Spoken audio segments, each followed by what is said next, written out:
आदाब, नमस्कार। आप सबका मेरी अपनी महफिल में एक बार फिर इस्तकबाल है, स्वागत है। आज से मैं एक नया सिलसिला शुरू कर रहा हूँ, आपको मुंतखब दलित कहानियाँ सुनाने का। मुंतखब दलित कहानियाँ, ये किताब मैंने जामिया मिल्लिया इस्लामिया के तालीमी मेले में ख़रीदी। इसे साहित्य अकादमी ने शाये किया है। इसमें जो कहानियां हैं अलग अलग ज़बानों की, उनका तर्जुमा सीन एजाज साहब ने किया है। ये किताब हिंदी में इंतखाब और तरतीब रमनिका गुप्ता की थी, जिसका तर्जुमा साहित्य अकादमी ने शाये किया। मैं यहाँ से आपको रोज़ एक कहानी सुनाने की कोशिश करूँगा। मकसद है कि अदब उन लोगों तक भी पहुँचे जो उर्दू शायद पढ़ना नहीं जानते हैं। आज मैं आपको सुना रहा हूँ प्रहलाद चंद्रदास की कहानी लटकी हुई शर्त। गंगाराम गंगाराम नंगाराम नंगाराम, दुबला पतला नेक सा लड़का गंगाराम और पीछे पीछे चढ़ाती हुई ढीठ लड़कों की टोली।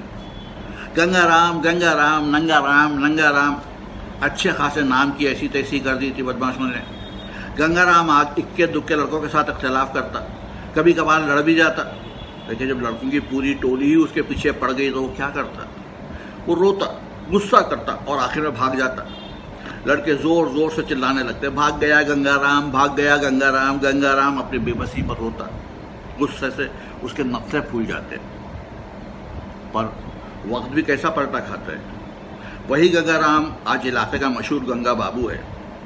और अभी जब कल ही पठान में उसके बाल बच्चे घोड़े दौड़ाते हुए सरपट निकल जाते हैं तो उसके गंगाराम नंगाराम वाले साथी भौचक के रह जाते हैं। वही गंगाराम आज जय जय राम हो गया। मतलब ये कि उसे देखकर लोगों के हाथ उठ जाते हैं, जय राम जी की, जय राम जी की। गंगाराम की उम्र की सफ़ेदी मूछों के अंदर ढके हुए मुंह से हल्के हल्के हंसी बिखेरती रहती है। तब आदमी बचपन में अलग होता है, जवानी में अलग और बुढ़ापे में अलग। और बचपन का तो बात की ज़िंदगी से क्या मेल, खासकर गंगाराम जैसे लोगों का। लेकिन है और किसी का ना हो, गंगाराम का है। बात जिस इलाके की है वहाँ 15-20 घर ठाकुरों के और 150 घर सरकारी ज़बान में कमज़ोर तबकों के थे। ठेठ ज़बान में हासी, दुसाद, चमार और अहिर वगैरह के। अलबत्ता कभी एक दूसरे से दूरियों पर, और जैसा कि होता आया है, 15-20 घर ठाकुर इलाके का सर ऊंचा किए, बाकी सब दुम हिलाते हुए पीछे पीछे। गंगाराम उन्हीं में से एक अजीब गरीब दुसाद का लड़का था। गंगाराम के बचपन में सिर्फ दुसाद भर कह देना काफ़ी था, किसी खास तारुफ की ज़रूरत नहीं थी। वैसे हरिचंद लफ्ज़ का भी इस्तेमाल किया जा सकता था, लेकिन इससे एक तरह के बड़े तबके का पता चलता है, ज़ात पात की खासियत का पता नहीं चलता। जाने अनजाने में किस तरह सरकार ने एक तबकाती बेदारी का बीज बो दिया है ना। लेकिन सरकार का क्या है, दुसाद को लड़की की शादी करनी है तो दुसाद ही खोजेगा, चमार को लड़की की शादी करनी है तो चमार ही ढूंढेगा। हरिजन हरिजन करने से इन बारिशों का पता कैसे चलेगा? खैर, सरकार की बात दूसरी है, गांव भर की बात दूसरी। तो गंगाराम उन्हीं में से एक गरीब दुसाद का लड़का था, कमज़ोर और दुबला पतला। जैसा कि मैं ऊपर कह चुका हूँ, जितना दुबला पतला और कमज़ोर लड़का था, खाना उतना ही ज़्यादा खाता था।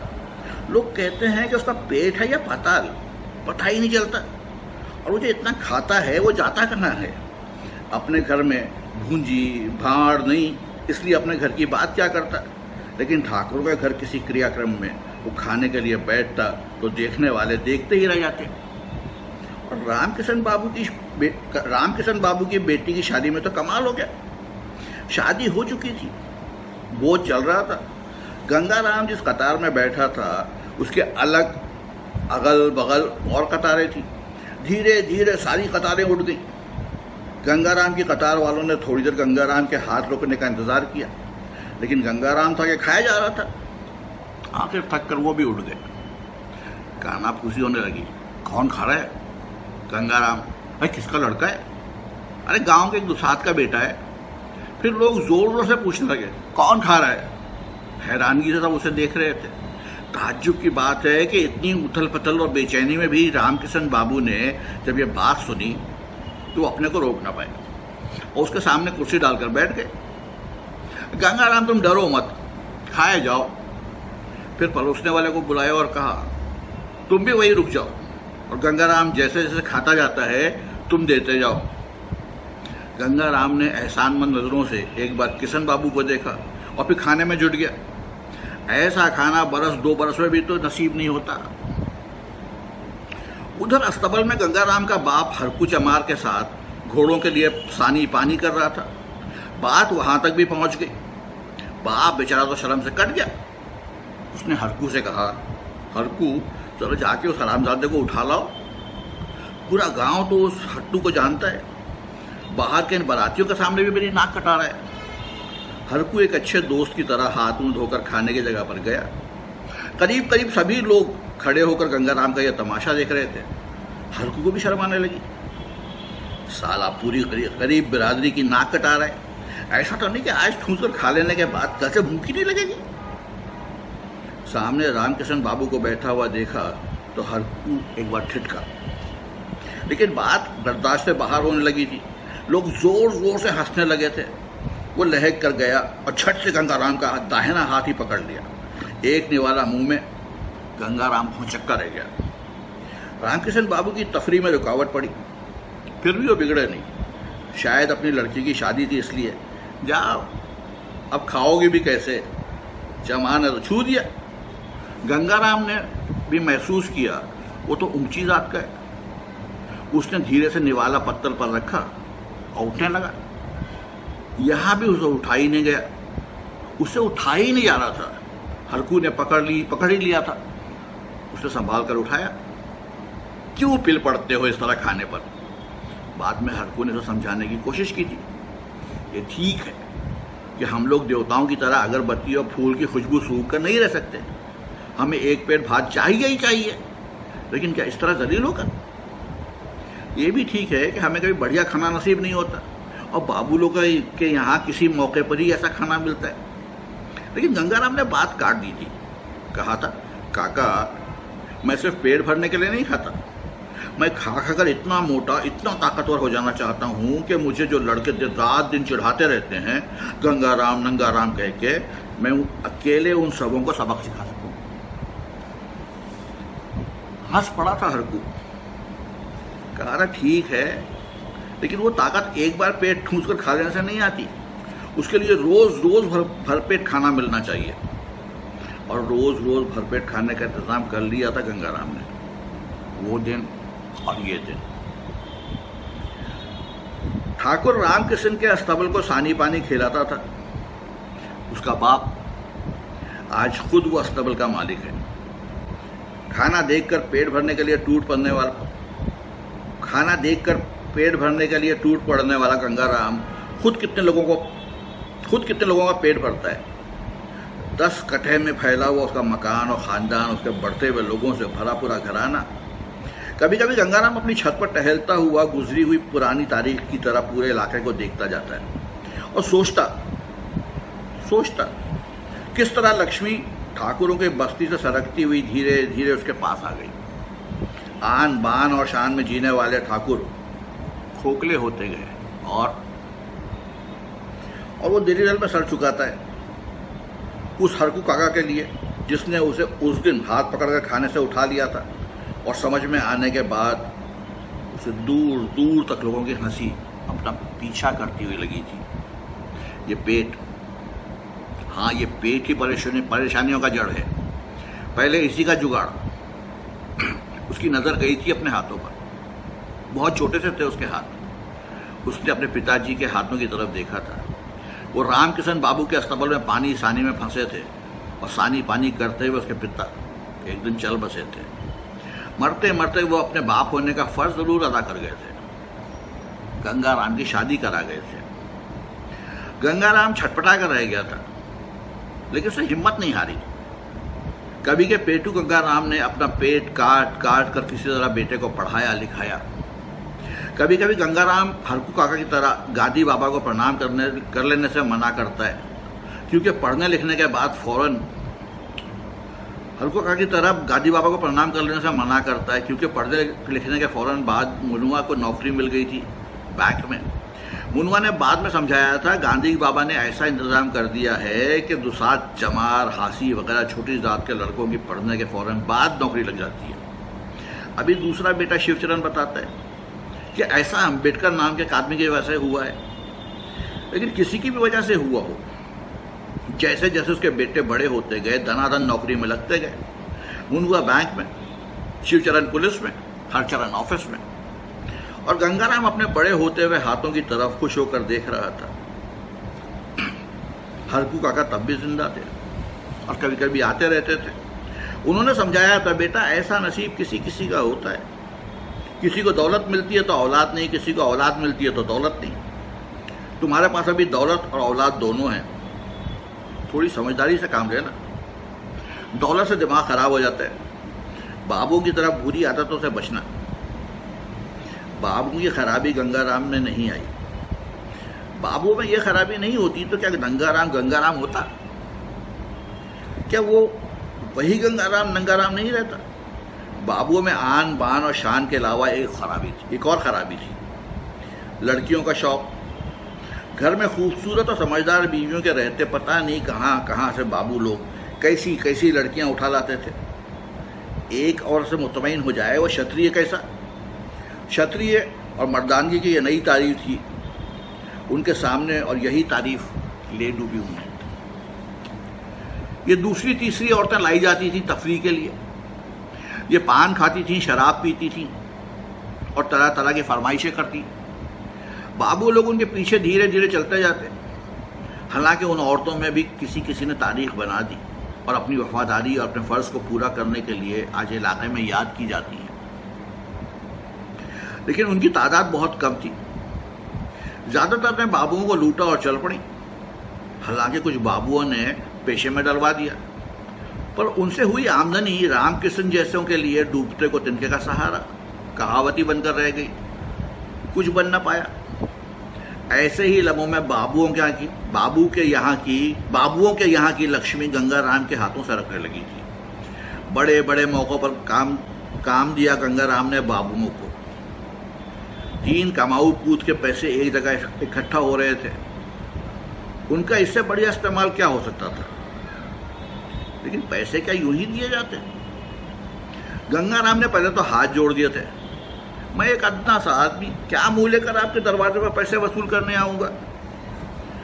दरवाजे पर के बाबू को ताव आ गया था, मैं उधार मांगने आया हूं, न भीख मांगने।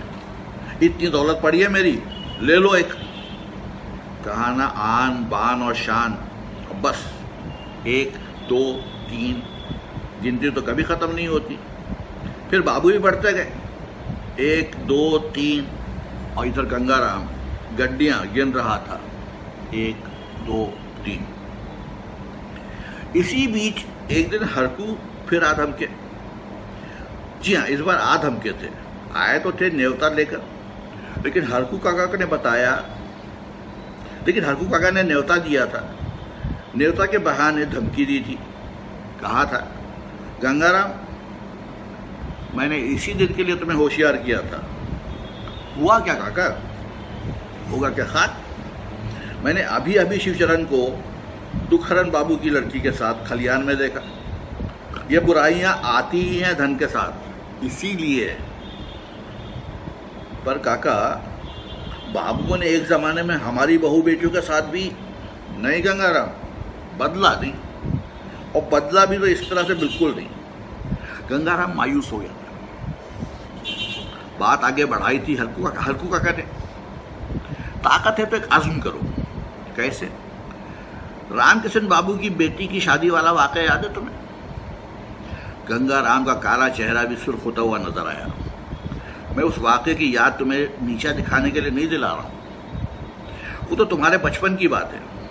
मैंने तुम्हें दस्तरखान से हाथ पकड़ कर उठाया था, लेकिन तुम पत्तल हाथ में लेकर उठे थे, याद है? गंगाराम ने हाँ में सर हिला दिया। और आज भी वही उसूल चल रहे हैं। जब हम उनके यहाँ नौकर होते हैं, अपना झूठन आप साफ करते हैं और हमें मलाल नहीं होता, लेकिन जब दावत में न्योता लेकर बुलाया जाता है तब भी, और जब हम बाबुओं को बुलावा देते हैं तो हमें सूखा पहुंचाना पड़ता है। वो हमारे यहाँ बैठकर नहीं खाते, और जो हम सूखा देते हैं पता नहीं उसको भी खाते हैं या वो भी नौकरों चाकरों को दे देते हैं। इसके बारे में कभी सोचा है तुमने? हिम्मत है तो जात पात की इस दीवार को तोड़ो, या फिर ऊंची जात के होने के उनके घमंड को। कहते हुए हरकू चाचा नीचे उतर गए। गंगाराम सोचता रह गया। धमाका हुआ। इस बार इलाके में रामकिशन बाबू की पोती की शादी में कोई भी इतर जात खाने नहीं जाएगा। रामकिशन बाबू अभी जिंदा थे, सुना तो सकते में रह गए। आखिर क्यों? गंगाराम ने ऐसा कहलवा भेजा है। रामकिशन बाबू ने अपना खास आदमी गंगाराम के पास भेजा। अरे मेरी ही पोती की शादी पर ऐसी कसम क्यों? यह सिर्फ इत्तेफाक की बात है कि आपकी पोती की शादी है और हम खाने से कहाँ इनकार करते। शर्त यह है कि खाने के बाद हम अपना पत्तल खुद नहीं उठाएंगे। दावत देकर जाते हैं तो सचमुच इज्जत भी दीजिए, और ये इज्जत और एहतराम अगर आपने दिया तो सबने दिया, क्योंकि आप तो गांव के सबके ताज हैं। ये बात भी सुननी थी, वो भी गंगाराम के मुंह से। गंगाराम रखता है शर्त, जिसका बाप रामकिशन बाबू के अस्तबल में घोड़ों को नहलाते धुलाते सानी पानी करते मर गया, अब उसे इज्जत चाहिए? नहीं, यह नहीं होगा। रामकिशन बाबू चिल्लाए। जाकर गंगाराम से कह दो वो अपनी औकात पहचाने। कहने की जरूरत नहीं थी, अपनी औकात पहचानने लगा था गंगाराम। अपने पूरे इलाके में शादी करवाई। शादी के दिन सभी का खाना मेरे यहाँ। तनाव बढ़ गया था, खिबाबंदी होने लगी। गंगाराम को यह देखकर खुशी भरी हैरत हुई कि इज्जत पाने के लिए सभी इतर तैयार थे, इसलिए सब उसका साथ देने आ खड़े हुए थे। गंगाराम अचानक अपने आप को बहुत ताकतवर आदमी समझने लगा। रामकिशन बाबू उसके सामने बौना लगने लगे थे। ठीक शादी के दिन बहुत बड़ी दावत का इंतजाम किया गया। गांव की बेटी की शादी में कौम का नाम चमार। सभी ने रामकिशन बाबू के यहाँ काम किया जरूर, पर खाया किसी ने नहीं। खाना खाया गंगाराम के यहाँ, जहाँ सबको बराबरी का दर्जा मिल रहा था। गंगाराम के यहाँ इस दावत से हरकू काका जब खाने के बाद जाने लगे तो गंगाराम ने रोक लिया। मुझे अपने पैर छू लेने दो काका, अगर तुम ना होते हरकू काका बूढ़े हो चले थे, आंखें भी धुंधली हो चली थी, लेकिन उन धुंधली आंखों में भी चमक आई और गई। इससे गंगाराम निहाल हो गया। आज हरकू काका नहीं है, लेकिन उनकी तजवीज़ ने कितनी ताकत दी गंगाराम को, कैसा एहसास दिलाया। इलाके वालों को कभी भूल पाएगा गंगाराम? आज हरकू काका नहीं है, लेकिन उनकी तजवीज़ ने कितनी ताकत दी। गंगाराम को कैसा एहसास दिलाया। इलाके वालों को कभी भूल ना पाएगा गंगाराम। गंगाराम ने हरकू काका के इस कर्ज को भी अच्छी तरह चुकाया। उनके नाम से एक हाई स्कूल खोलकर, हरकू राम हाई स्कूल। क्या होगी इससे बेहतर श्रद्धांजलि?